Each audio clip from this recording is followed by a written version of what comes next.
ओम शांति। ओम शांति।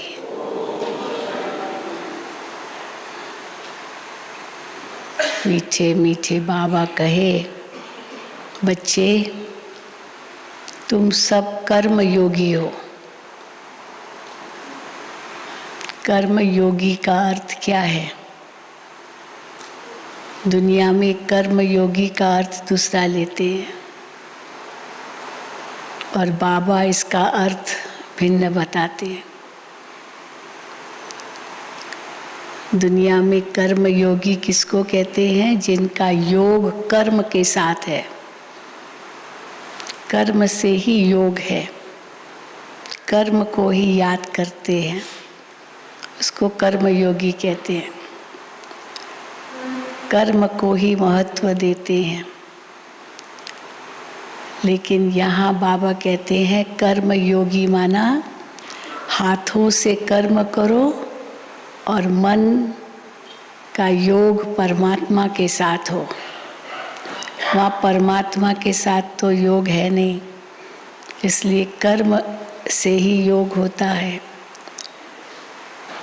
और फिर कई समझते मैं तो कर्म सन्यासी हूँ। बाबा कहते कर्म सन्यास तो होता ही नहीं है। श्वास लेना भी कर्म है ना। तो कोई अपने को कर्म सन्यासी इसलिए कहते, समझते खाना हम पकाते नहीं हैं, जो हमें देके जाते हैं हमारे शिष्य वही हम खाते हैं, हम कुछ पकाते नहीं हैं। कई हैं ऐसे सन्यासी, उनको जो दिया जाता है बस वही खाते हैं, इसलिए कर्म सन्यासी समझते हैं। और यहाँ तो बाबा कहते हैं अपने हाथों से पकाना है, बाबा की याद में पकाना है, भोग लगाना है। तो इसीलिए सच्चे कर्म योगी किसको कहेंगे? जिनका योग परमात्मा से है और हाथों से कर्म करते, जिसको बाबा कहते हैं कर कारडे दिल यारडे। गीता में भी आता है कर्म संन्यास से कर्म योग संन्यास श्रेष्ठ है। कर्म योग संन्यास, परमात्मा की याद में कर्म करो और विकारों का संन्यास करो। तो हम सब कौन हैं? कर्म योग सन्यासी है। इसलिए आज बाबा ने कहा है कि 8 घंटा ये बाबा के लिए ही दो। कर्म भले करो, बैठते तो हैं सुबह अमृत वेले या मुरली से पहले या शाम नमाज शाम को, दिन में भी कभी कभी बैठते हैं, लेकिन बाबा कहते 8 घंटा कम से कम बाबा के साथ योग हो। भले चलते फिरते भी हो, बाकी 16 घंटा फ्री है। इसमें आप सो खाओ पियो, मतलब जो लौकिक करते हो वो भले करो। कई कर्मों में मन बहुत लगाना पड़ता है, ध्यान से वो करना पड़ता है, इसलिए भले करो, पर 8 घंटा मेरे लिए। तो शिव बाबा की याद में जो कर्म होगा वो श्रेष्ठ ही होगा, और श्रेष्ठ होने से पुण्य कर्म ही बनेगा, वही भाग्य हमारा ऊंचा होगा। इसलिए बाबा कहते अगर ऊंच पद पाना है तो कम से कम 8 घंटा बाबा से योग चाहिए। भले हाथों से कर्म भी करो, 8 घंटा बैठ कर ही नहीं करना है। तो आज बाबा ने विशेष कर्म योग पर ही ध्यान खिंचवाया है। हम सुनेंगे बाबा के माँ वाक्य। आज 4/4/2022 है। मीठे बच्चे, तुम हो कर्म योगी। पहले ही टाइटल मिल गया हेडिंग में। तुम हो कर्म योगी, तुम्हें चलते फिरते याद का अभ्यास करना है। एक बाप के सिमरण में रह नर से नारायण बनने का पुरुषार्थ करो।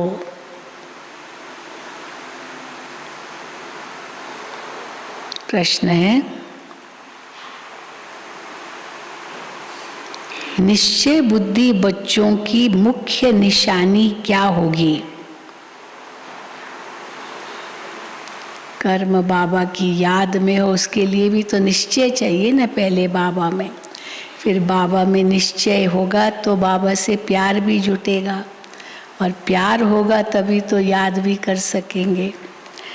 तो निश्चय बुद्धि बच्चों की मुख्य निशानी क्या होगी? उत्तर, उनका बाप के साथ पूरा पूरा लव होगा। बाप के हर फरमान को पूरा पूरा पालन करेंगे। तो निश्चय बुद्धि बच्चों की निशानी क्या होगी? पहला, उनका बाप के साथ पूरा पूरा लव होगा, बाप के हर फरमान को पूरा पूरा पालन करेंगे, उनकी बुद्धि बाहर नहीं भटक सकती, वो रात को जाग कर भी बाप को याद करेंगे, याद में रहकर भोजन बनाएंगे।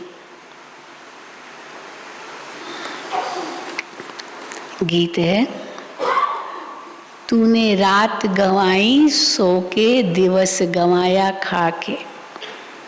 ओम शांति। पहले पहले तो तुम बच्चों को ये निश्चय होना चाहिए कि बाबा यहाँ का निवासी तो नहीं है, परम धाम से यहाँ आकर हमको पढ़ाते हैं। जो हमको पढ़ाते हैं वो यहाँ का वासी नहीं है, वो परम धाम से आकर हमें पढ़ाता है। क्या पढ़ाते हैं? ऊंचे ते ऊंचा बाप, ऊंचे से ऊंची पढ़ाई, मनुष्य से देवता बनाने की पढ़ाते हैं। बाप ऊंचा तो पढ़ाई भी ऊंची, तो प्राप्ति भी ऊंची, पद भी ऊंचा। ऊंचे ते ऊंचा बाप, ऊंचे ते ऊंची पढ़ाई, मनुष्य से देवता बनने की पढ़ाते हैं। ये पढ़ाई प्रसिद्ध है। किस रूप में प्रसिद्ध है ये पढ़ाई? जो भगवान हमें ज्ञान देते हैं वो किस रूप में प्रसिद्ध है? हाँ, गीता, भगवान उवाच, भगवान के महावाक्य, ये पढ़ाई प्रसिद्ध है। इससे असुर से देवता अथवा बंदर से मंदिर लायक बनते हैं। इस समय मनुष्यों की शक्ल भल मनुष्य की ही है तो मनुष्य की शक्ल, परंतु विकार बंदर से भी जास्ती है। बंदर तो बेचारे फिर भी देखो ना शांत बैठे रहते हैं। जाते ना माउंट आबू से आबू रोड, जब तक उनको कोई खिलाए नहीं तो वो शांत ही बैठते। एक सन्यासी ने भी ये कमेंट किया, माउंट आबू आ रहे थे, हम देख रहे थे ये लंगूर कितने शांत बैठे हैं, वो शांत बैठे हैं। तो ब्रह्मा कुमारियाँ इतनी शांत रहती है तो वहाँ बंदर भी शांत रहते आबू के बंदर भी इतने शांत रहते। तो बाबा कहते हैं इस समय मनुष्यों की शक्ल भल मनुष्य की है, परंतु विकार बंदर से भी जास्ती हैं। बंदर से तो मनुष्य में बहुत ताकत है, बंदर की ताकत से ज्यादा तो मनुष्य में ताकत है ना। बंदर से तो मनुष्य में बहुत ताकत है। कौन कौन सी ताकत है? कुछ भी सीख कर ताकत को पाते हैं, बहुत शिक्षा लेते हैं और ताकत को पाते हैं। यहाँ भी कोई तो बाप से सीखकर कौन सी ताकत पाते हैं? यहाँ बाप से सीखकर स्वर्ग की राजधानी स्थापन करते हैं। इतनी ताकत, अब ये ताकत तो बंदर में नहीं होगी ना, स्वर्ग की स्थापना करना। यहाँ भी कोई तो बाप से सीखकर स्वर्ग की राजधानी स्थापन करते हैं, कोई तो स्वर्ग की स्थापना करते हैं बाबा से सीखकर, और कोई फिर साइंस सीखकर नर्क का विनाश करते हैं, वो भी सीखते हैं, नर्क का विनाश करने लिए भी सीखते हैं। बरोबर स्थापना और विनाश का कार्य अब चल रहा है। विनाश हमेशा पुरानी चीज का होता है। वो सब रावण को सलाम करते हैं, जो विनाश के निमित्त हैं। बाबा कहते हैं वो सब रावण को सलाम करते हैं, क्योंकि रावण के मुरीद है ना, तो रावण को सलाम करते हैं। सिर्फ तुम ही हो जो राम को सलाम करते हो, रावण से मुख मोड़ लेते हो। सिर्फ तुम ही हो जो राम को सलाम करते हो। तुम बच्चे राम और रावण दोनों को जानते हो। मनुष्य कहते हैं व्यास ने गीता लिखी है, अब उसमें जो भगवानुवाच शब्द लिखा हुआ है वो सत्य है। जरूर भगवान ने ही ज्ञान दिया है, वो सत्य है। परंतु झूठ कैसे हो गई, झूठी कैसे हो गई गीता? परंतु भगवान का नाम बदली कर झूठा कर दिया है। भगवानुवाच शब्द ठीक है, वो सत्य है, लेकिन नाम बदली कर झूठा कर दिया। परंतु भगवान का नाम बदली कर झूठा कर दिया है। बाबा कितना समझाते हैं, प्रदर्शनी में सिर्फ एक बात ही समझ जाए कि गीता का भगवान निराकार शिव है, न कि मनुष्य। ये भी समझते नहीं है, ये भी ड्रामा में नूंद है, नहीं समझना भी ड्रामा में नूंद है। सिर्फ सन्यासी है जो अपने को दुखी नहीं समझते। दुनिया में इतना दुख है, हाँ, लेकिन बाबा कहते सन्यासी अपने को दुखी नहीं समझते। वास्तव में वो भी दुखी है जरूर, परंतु कहते हैं हम दुखी नहीं हैं। क्यों नहीं कहते हैं दुखी हम नहीं हैं? या तो कह देते शरीर दुखी होता है, हम नहीं, हम तो आत्मा है, आत्मा को तो दुख सुख से परे हम नहीं है, ये तो शरीर को ही सब लगता है। आत्मा तो निर्लेप है, इसलिए हमको कुछ नहीं लगता है। तो परंतु कहते हम दुखी नहीं है, या तो कह देते शरीर दुखी होता है, आत्मा थोड़ी दुखी होती है। पर बाबा क्या कहते हैं, आत्मा को ही तो दुख सुख अनुभव होता है, शरीर तो विनाशी है, उसको क्या आत्मा निकल गई, शरीर को काटो कुछ भी करो थोड़ी दुख महसूस होगा। आत्मा थोड़ी दुखी होती है, वो ऐसे कहते हैं। आत्मा सो परमात्मा है, वो कैसे दुखी होगी? ये उल्टा ज्ञान है। अब है ही झूठ खंड। भारत स्वर्ग था तो सचखंड था। तो बाप समझाते हैं ड्रामा अनुसार दिन प्रतिदिन दुख बढ़ता ही जाएगा। दुख बढ़ता ही जाएगा। बाबा तो कहते पहाड़ गिरेंगे, दुख के पहाड़। तो दिन प्रतिदिन दुख बढ़ता ही जाएगा। फिर भी बाबा कहते ड्रामा अनुसार, भगवान नहीं देते दुख, ये सब ड्रामा में नूंद है। भल कितने भी यज्ञ दान पुण्य आदि करे, परंतु परिणाम क्या निकला? दुख तो बढ़ता ही जा रहा है, नीचे ही गिरते गए। इस समय 100% भ्रष्टाचारी नरकवासी बन पड़े हैं। इसलिए बाबा का आना ही ऐसे समय पर होता है। भगवान कब आते सृष्टि पर? जब 100% भ्रष्टाचारी नरकवासी बन जाते हैं। जबकि सब दुखी हैं तब भगवान आते हैं। सब एक्टर्स आ चुके हैं लगभग, बाबा कहते हैं लगभग सब एक्टर्स आ चुके हैं। तो भगवान के आने का समय कब? जब पूरे भ्रष्टाचारी नरकवासी बने, जब वो अति दुखी है, जब सब एक्टर्स लगभग आ चुके हैं सृष्टि मंच पर, थोड़े तो आते भी रहते हैं, अभी तक भी आ रहे हैं, तभी तो वृद्धि होती जा रही है जनसंख्या की। मेजॉरिटी तो आए हुए हैं, आत्माएं सब परम धाम से आई हुई है। अभी तक अभी तो बहुत लोग दुखी होंगे। अभी तो बाबा कहते कुछ है ही नहीं, आराम से बैठे हैं। अभी तो बहुत लोग दुखी होंगे, भगवान को याद करेंगे। तुमको तो भगवान खुद ही पढ़ाते हैं, तो कितना अच्छी रीति पढ़ना चाहिए।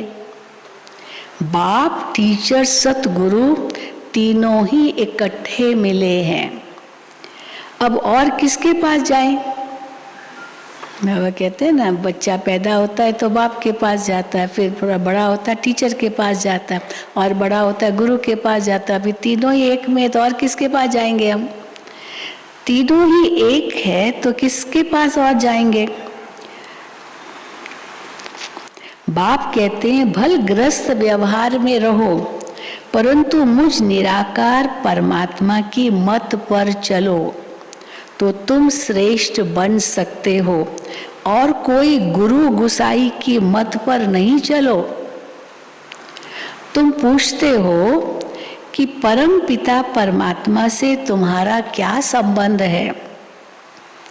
गॉड फादर है तो जरूर बाप से वर्षा मिलना चाहिए नई दुनिया का। किसकी भी बुद्धि में नहीं आता है कि फादर माना रचयिता, फादर माना पिता, रचयिता रचने वाला, तो स्वर्ग की रचना रचने वाला हुआ। परंतु वो है निराकार, आत्मा भी निराकार है। ये मनुष्य को पता ही नहीं है आत्मा का रूप क्या है, परमात्मा का रूप क्या है। आत्मा तो अविनाशी है, परमात्मा भी अविनाशी है। हर एक आत्मा में अविनाशी पाठ भरा हुआ है। ये बातें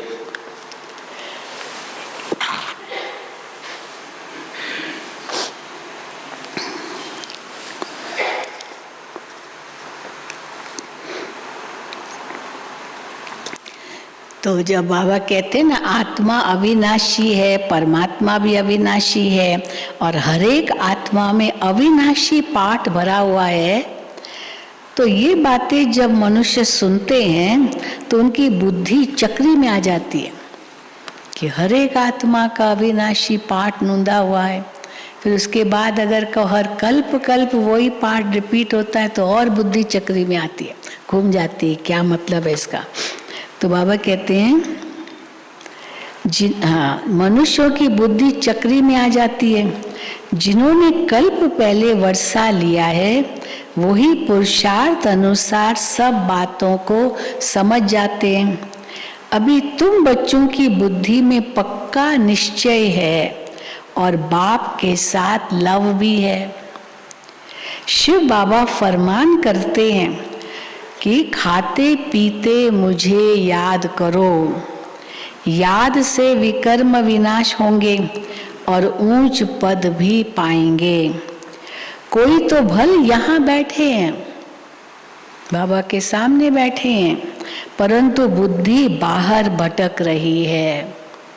बाबा को वाइब्रेशंस तो आते हैं ना, बुद्धि बाहर भटक रही है। जैसे भक्ति मार्ग में होता है, माया का राज्य है ना, बुद्धि बाहर चली जाती है तो धारणा नहीं होती। मुश्किल कोई बाप के फरमान पर चलते हैं। देखो बाबा को, भगवान को कहना पड़ता है, मुश्किल कोई बाप के फरमान पर चलते हैं। बाप कहते हैं सिर पर पापों का बोझा बहुत है, इसलिए रात को जागकर मुझे याद करो तो तुमको बहुत मदद मिलेगी। रात को माना 2 बजे से भले, लेकिन उसके पहले नहीं। हाँ, बाबा मना करते हैं। तो बाबा कहते हैं मुझे याद करो तो तुमको बहुत मदद मिलेगी। चलते फिरते भी याद का अभ्यास करो। याद में रहकर भोजन बनाओ, इसमें बड़ी मेहनत है, घड़ी घड़ी भूल जाते हैं। बच्चों को अभ्यास बहुत अच्छी रीति करना है। 24 घंटे से 16 घंटा तो फ्री है, माना आपको जो अपना करना है, लौकिक करना है, जॉब करना है, नींद करना है, आराम करना है, आप फ्री हैं 16 घंटा। 24 घंटे से 16 घंटा तो फ्री है, बाकी 8 घंटे तो योग में जरूर रहना है। तुम हो कर्म योगी। बाबा कहते हैं सब कुछ करते मेरे सिमरण में रहो। नर से नारायण बनने का पुरुषार्थ करो तो घर बैठे भी जबरदस्त कमाई कर सकते हो। बड़े बड़े आदमी भी आएंगे, लेकिन बाबा कहते बड़े बड़े आदमी कब आएंगे? बहुत अरबपति खरबपति भी आएंगे। बाबा कहते परंतु कब आएंगे? जब टू लेट होगा। अभी नहीं आएंगे। फिर कहेंगे टू लेट। हाँ, फिर कहेंगे मेरा सारा धन लो। हम कहेंगे नहीं चाहिए, क्योंकि बाबा तो शराफ है।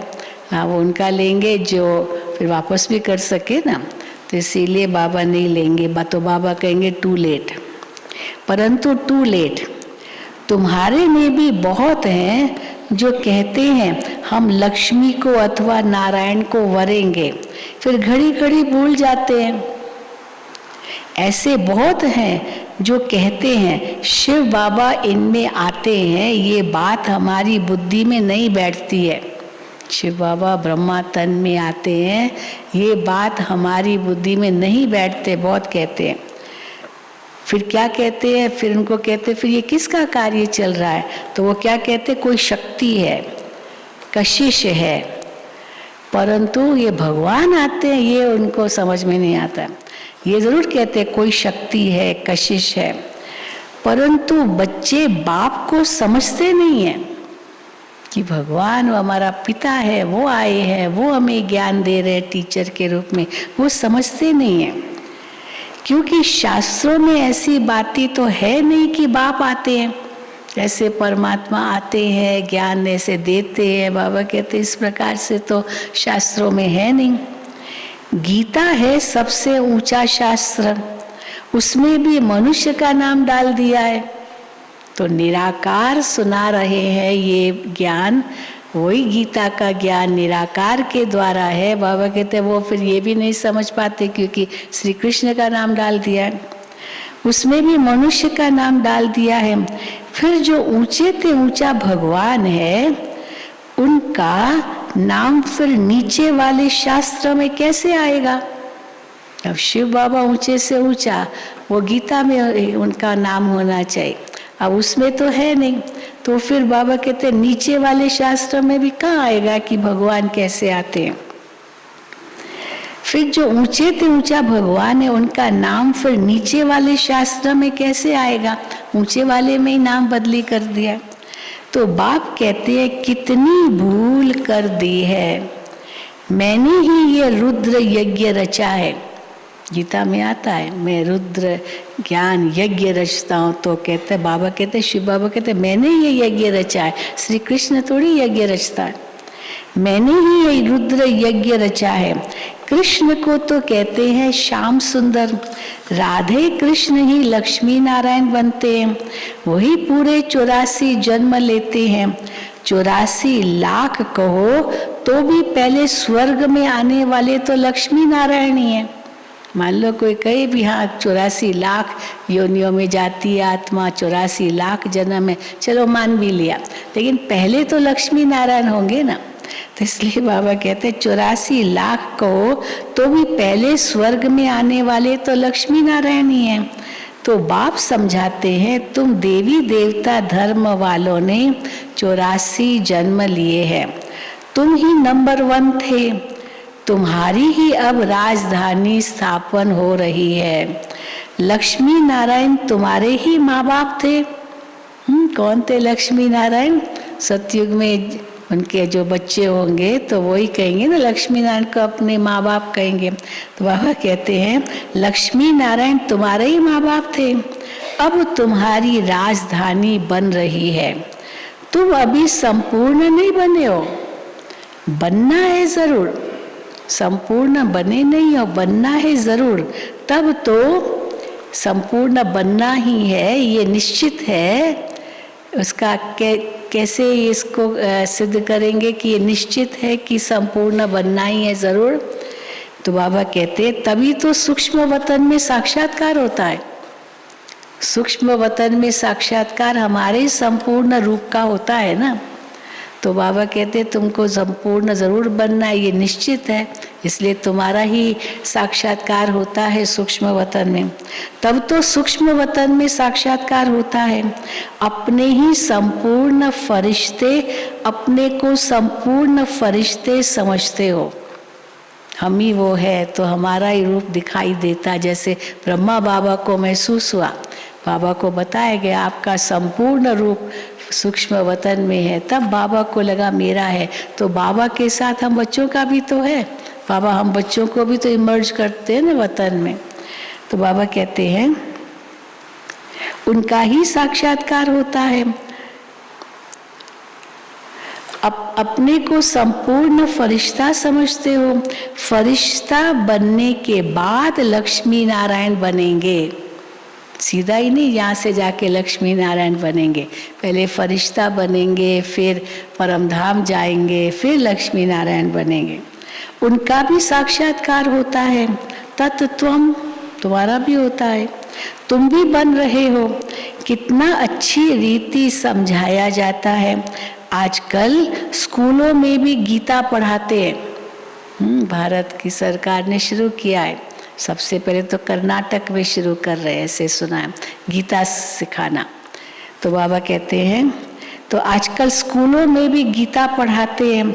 जो पढ़कर होशियार हो जाते हैं वो फिर दूसरों को पढ़ाएंगे, तो पंडित बन जाते हैं। सुनने वाले ढेर फॉलोअर्स हो जाते हैं, पर ज़ुबान मीठी है, अच्छी रीति श्लोक आदि कंठ कर लेते हैं, तो सुनाते हैं, तो फिर बहुत आमदनी हो जाती है। पर बाबा कहते हैं मिलता कुछ भी नहीं, आमदनी ज़रूर होती है, लेकिन उनका भाग्य भविष्य का सतयुग का कुछ बने उससे, बाबा कहते हैं मिलता कुछ भी नहीं है। तमो प्रधान बन गए हैं, बाबा ही आकर सतो प्रधान बनाते हैं। सो भी नंबरवार पुरुषार्थ अनुसार ही बनते हैं। सब आत्माएं तो शक्तिवान नहीं हो सकती। बाप को सर्वशक्तिवान कहेंगे, लक्ष्मी नारायण को नहीं कहेंगे, लक्ष्मी नारायण को नहीं कहेंगे। शक्ति की बात अभी होती है, वहाँ तो नेचुरल रूप में है, वहाँ ऐसे नहीं कहेंगे ये शक्तिवान है ये कम शक्तिवान है, वहाँ कोई कंपैरिजन नहीं है, उस हिसाब से भेंट नहीं है, इसलिए वहाँ ये शब्द भी नहीं होगा ये शक्तिवान है ये कम शक्तिवान है। लक्ष्मी नारायण को नहीं कहेंगे, शक्ति की बात अभी होती है। अभी तुम राजाई ले रहे हो, अभी तुमको वर मिल रहा है। कौन सा वर मिल रहा है? वर माना वरदान। अभी तुमको वर मिल रहा है, कौन सा? बाप कहते हैं अमर भव, जीते रहो। सतयुग में तुमको काल नहीं खाएगा, वहाँ तो मृत्यु अक्षर ही नहीं है, न शक्ति शब्द अक्षर है, न ज्ञान शब्द इस प्रकार होगा, क्योंकि भेद नहीं है ना। ये अज्ञान है तब कहना पड़ता है ज्ञान, अशांति है तब कहना पड़ता है शांति, है ही नहीं अंतर, तो वो शब्द भी नहीं होंगे। वहाँ तो मृत्यु अक्षर ही नहीं है। ऐसे नहीं कहेंगे कि फलाना मर गया, तुम कहेंगे, हम लोग भी मृत्यु शब्द नहीं कहते, हम कभी नहीं कहते कि फलाना मर गया, क्या शब्द यूज करते हैं? तुम कहेंगे हम पुराना बूढ़ा शरीर छोड़कर नया लेते हैं। तो कोई आत्मा शरीर छोड़ती है, नहीं कहेंगे मर गया, लेकिन उस आत्मा ने शरीर छोड़ा, ये है शुद्ध भाषा। तुम कहेंगे हम पुराना बूढ़ा शरीर छोड़कर नया लेते हैं। महाकाल का भी मंदिर है, उसमें सिर्फ शिवलिंग रख झंडियाँ आदि लगा दी है, मंदिर के आसपास झंडियाँ लगा दी है। ऐसे बाबा कहते हैं ऐसे बहुत पत्थर होते हैं जिनको सोना लगा रहता है ऐसे बहुत पत्थर जिनको सोना लगा रहता है। सोने की जो खानियाँ होती है वो कोई ऐसे ही थोड़ी इतना सोना निकल आता है, वो पत्थरों के अंदर होता है। कितना उसको तराशते हैं। हम गए थे, साउथ अफ्रीका गए थे, वहाँ तो सोने की खानियाँ हैं।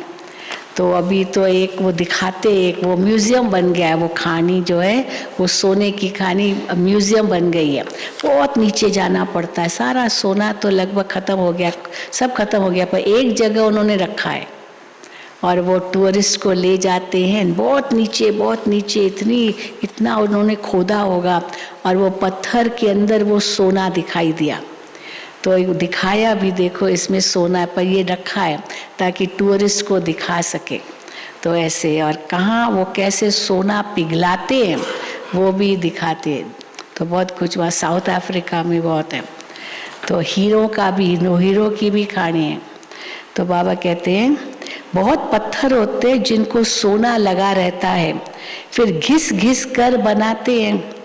नेपाल में तो नदी की रेती में सोना बहकर आता था, रेत में भी सोना आता है, नदी से भी आता है।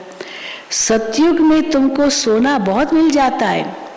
कैसे मिलेगा सतयुग में? हाँ, रेत नदियों में आ जाएगा ना, पहाड़ों से गिरेगा वो नदियों में आ जाएगा, नदी से मिल जाएगा।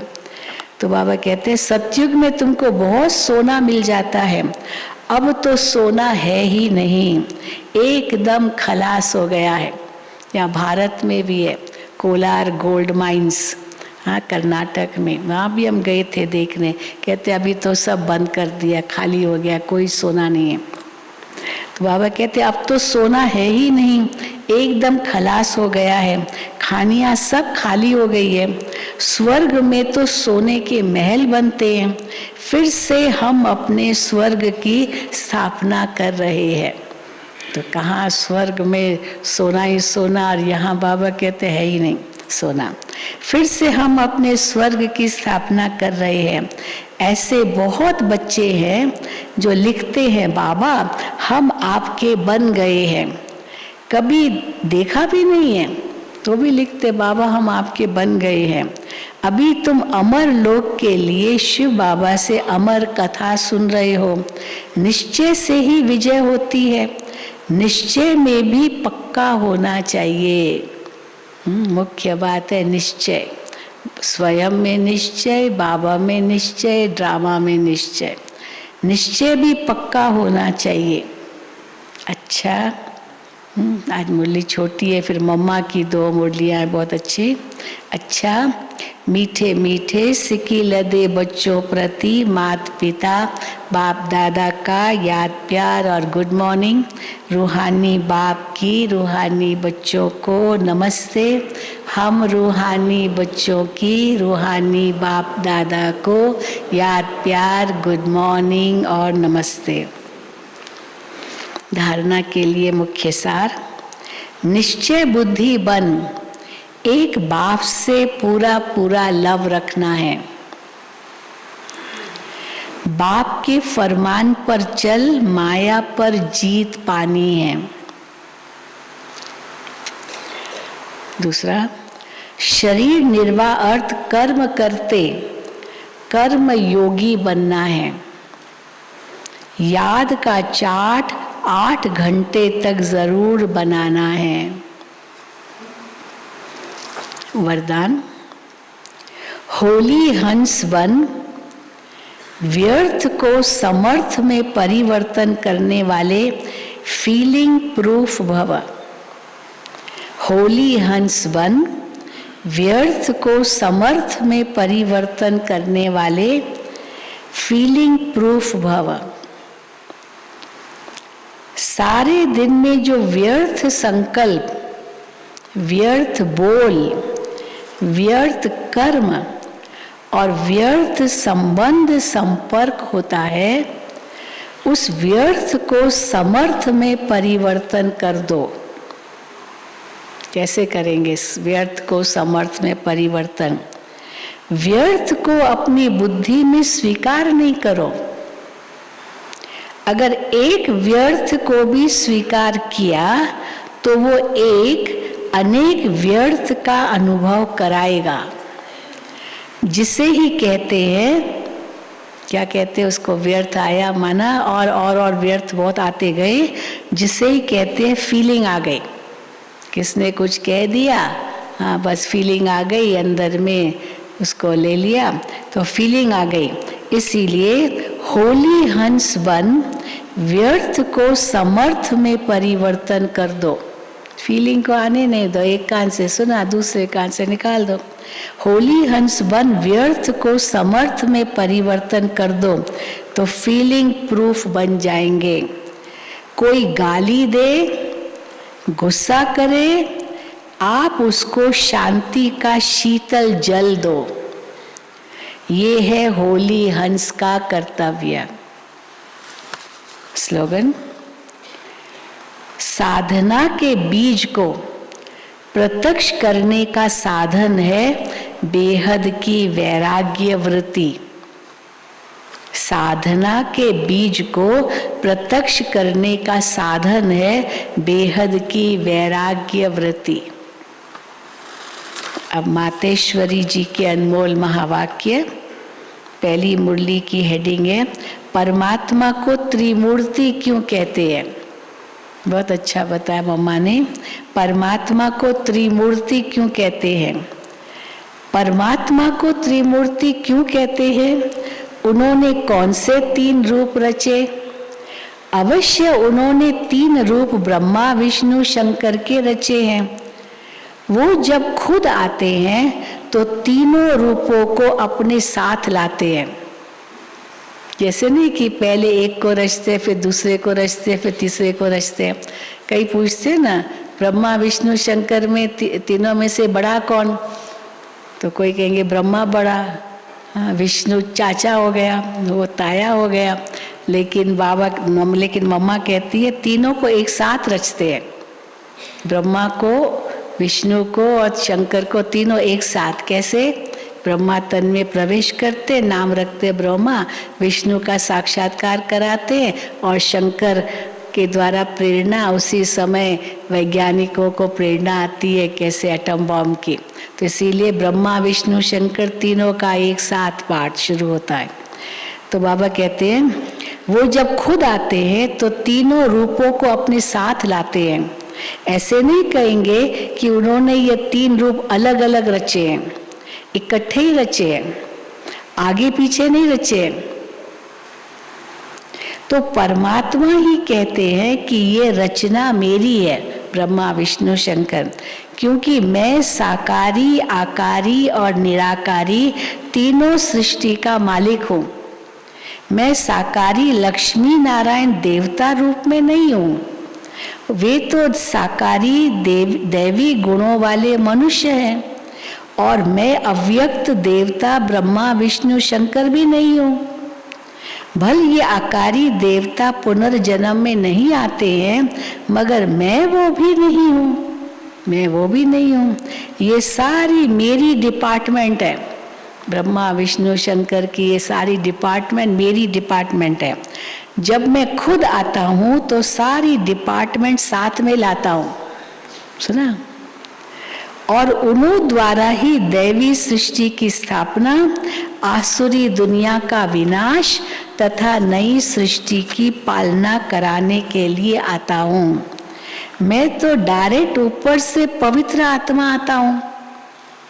जी बाबा, डायरेक्ट ऊपर से पवित्र आत्मा आता हूँ। और मैं जिस मनुष्य तन में आता हूँ वो भी बहुत जन्मों के अंत के तमोगुण वाले हैं। उस तन में प्रवेश होकर उनको भी पवित्र बनाता हूँ। जिसका भविष्य जन्म सर्वगुण संपन्न 16 कला संपूर्ण श्री कृष्ण है।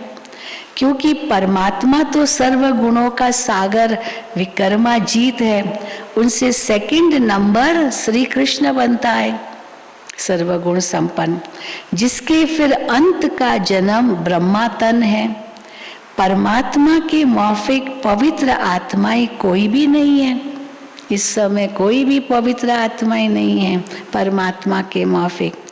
उन्हों को पवित्र बनाना पड़ता है, इसलिए परमात्मा को ही सुप्रीम सोल कहते हैं। कितनी मम्मा की गुह्य मुरली थी। अब दूसरी मुरली, बिगड़ी हुई तकदीर बनाने वाला परमात्मा है। बिगड़ी हुई तकदीर बनाने वाला परमात्मा है। मम्मा ने कहा वह बिगड़ी हुई तकदीर को बनाता है, न कि तकदीर बिगाड़ता है। कई कहते हैं ना तकदीर बनाता भी है तो बिगाड़ता भी वो है, तो मम्मा कहते बिगाड़ता नहीं है, वो तो बनाता है। बिगड़ी हुई तकदीर बनाने वाला परमात्मा है। अब ये तो सब मनुष्य जानते हैं कि तकदीर बनाने वाला वो एक ही परम पिता परमात्मा है। परमात्मा को कहा जाता है तकदीर का मालिक। वो आकर हम आत्माओं की तकदीर बनाते हैं। जो बिगड़ी हुई तकदीर है उन्हों को नया बनाने वाला परमात्मा है। बाकी ये जो मनुष्य कहते हैं तकदीर बनाना व बिगाड़ना, ये परमात्मा के हाथ में है, बिगाड़ना भी उनके हाथ में है। अब ये कहना सरासर भूल है, अति भूल है कि भगवान तकदीर बिगाड़ता भी है। तकदीर बनाना परमात्मा के हाथ में है। बच्चों को ज्ञान देगा, तरीका बताएगा कैसे आप उच्च कर्म करो। तो मम्मा कहती है तकदीर बनाना परमात्मा के हाथ में है, परंतु जब मनुष्य उस तकदीर बनाने वाले को भूलते हैं तब उनकी तकदीर बिगड़ जाती है।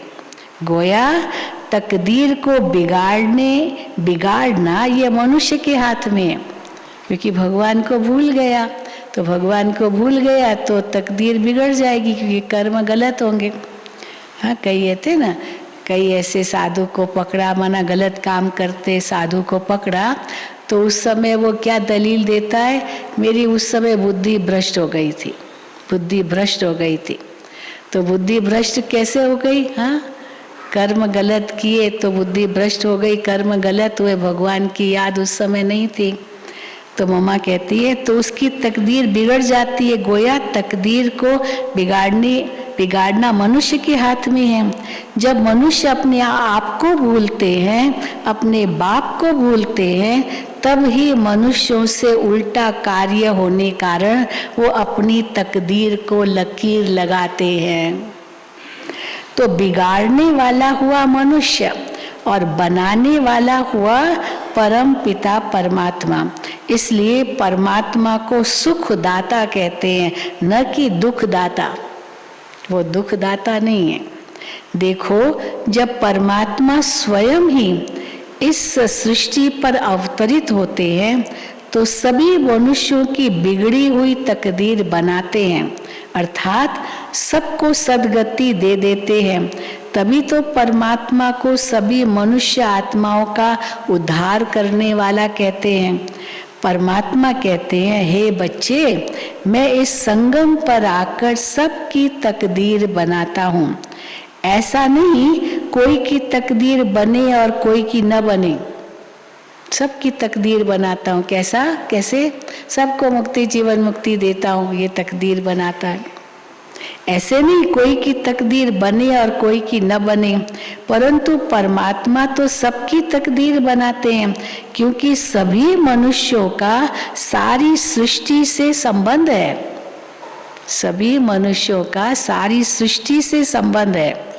तभी तो परमात्मा के लिए कहते हैं, तकदीर बनाने वाला जरा सामने तो आओ। तकदीर बनाने वाला जरा सामने तो आओ, है ना, सामने तो आओ। क्या, कौन सा गीत है? चलिए, कुछ ऐसा है ना। तो है तो शिव बाबा के लिए। हाँ, कैसा नटखट है वो शिव बाबा, कई बार छिप जाता है। तकदीर बनाने वाला जरा सामने तो आओ। तो यही सबूत है कि परमात्मा तकदीर बनाने वाला है। अच्छा, ओम शांति, ओम शांति। आज सोमवार है तो आज से बट्ठी शुरू हो रही है। मिरियालगुड़ा और नवसारी वहाँ से आ रहे हैं। 100 मिरियालगुड़ा से 100